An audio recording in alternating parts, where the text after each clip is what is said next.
مع اول نور في السما القط الفلاح يطلع رزقه قدامه، مش ماشي لوحده، ماشي ومعاه البهايم ومعاه تعب يوم كامل. الطريق طويل بس معروف. هو طلع الغيط وانا طلعت المطبخ، كل ورقة بلفها وانا حاسة بتعبه. الاكل هنا مش طبخ، ده مشاركة. الطريق حافظ خطوته وهو حافظ تعب الطريق. هنا الشغل ما يعرفش الكلام، يعرف بس العرق.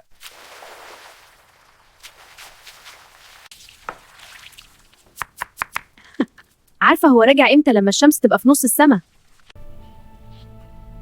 لسه بدري والرزق ما يحبش الكسل. البيت يستنى بس الاكل لازم يبقى جاهز. خطوة الرجوع دايما اتقل، بس ريحة البيت تسبق.